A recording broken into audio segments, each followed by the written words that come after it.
Hi guys, Ready Set RC, and today on the bench we got the Losi TEN SCBE.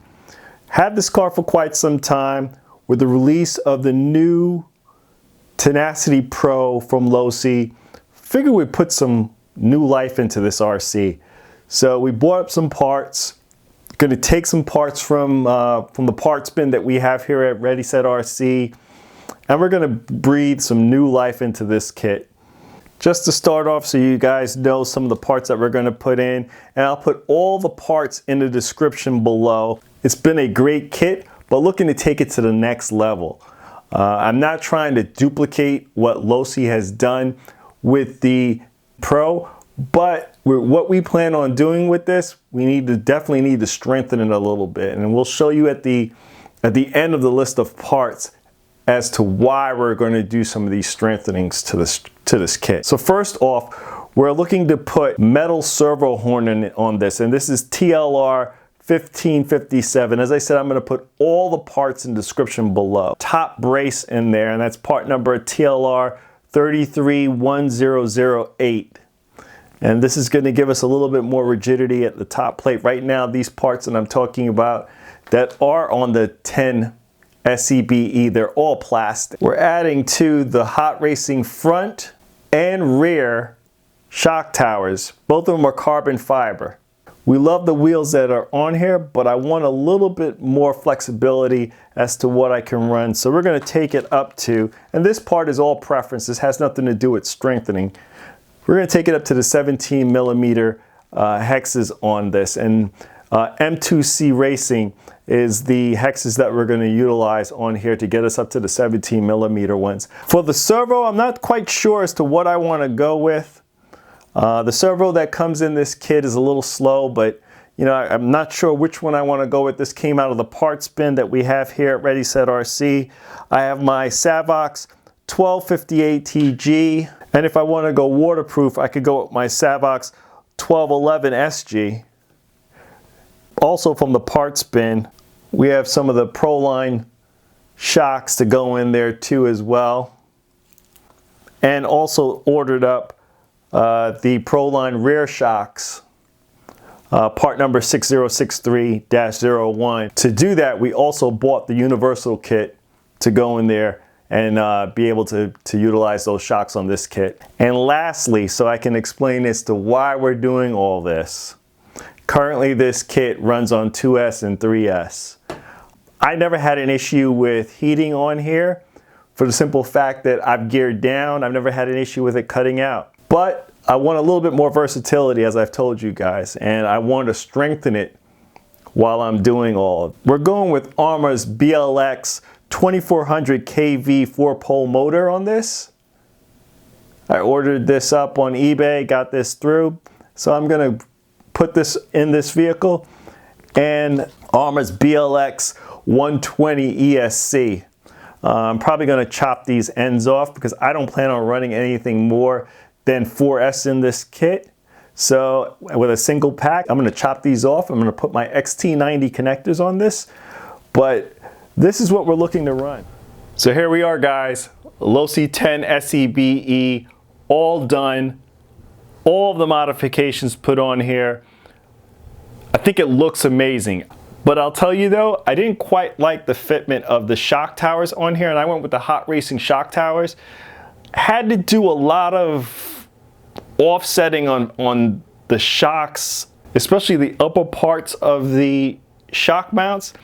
Really needed to do a lot of shimming, a lot of offsetting with screws, and I'll show you some close-up shots of that as well. So definitely have to tell you, it's not a straightforward fit on there.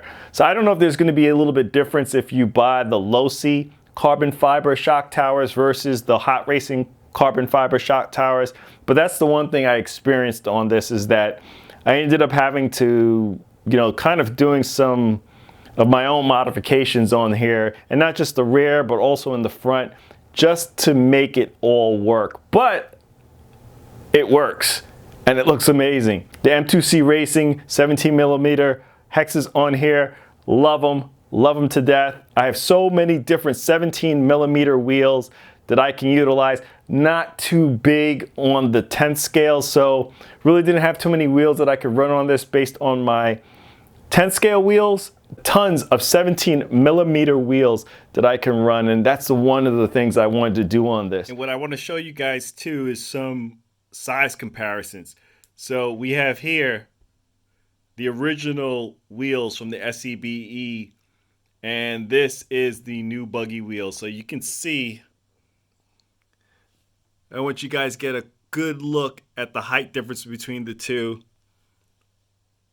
And there isn't much, which is why I didn't change the gearing. Width-wise, you guys can see the widths. Not much there either. And that's why I said the 8 scale buggy wheels, killer for this kit. For a while, I've had these extra shocks on here. The front ones, I previously had them on my Exoterra buggy. Took those off, and I've been having them sit around for a while. Had to utilize them on this. This is something I wanted to do for a long time. The rear shocks, as you guys saw, just bought those up and mounted them on. So a lot of the stuff you're going to see on here are spare parts. The tires, you've seen these on my Typhon, which I now call my Ty-Mad because it's a Typhon and a Nomad. Maybe I'll bring that out on the channel again for future shows. But yeah, these are straight from my Ty-Mad. These are the Badlands 17mm hexes. These are typically what you would see on a 8 scale buggy. The wheels that you see that are on here, these are from my Arrma. Trying to remember which Arrma I had these on. Let's lift up the lid and just going through it. Swapped out the servo. We now got a Savox servo in here. We got a metal servo horn running in here. I just want to see what it does, guys. I don't know if I'm going to rip this too hard or even at all on 4S, but what I wanted to do is have a motor that can take 4S, but I'm pretty much going to run this on 3S because I know how much power this thing has and I know it can handle it.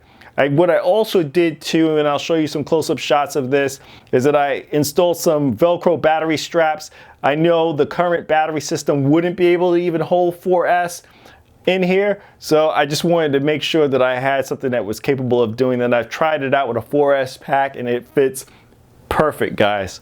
To give us a little bit more rigidity, you can see the front plate also up in there. And for the body mounts in the front, I also had to throw a little spacer in there to give me a little bit more ability to move the mounts back to fit the body coming down. As I said, guys, I wasn't really too impressed with the fitment of these shock towers. Outside of that, guys, I'm ready to get this kit out and get it in some dirt. Please like, comment, and subscribe. Check us out on Instagram for the latest posts to the channel. This is Ready Set RC, signing out. Thanks again, guys.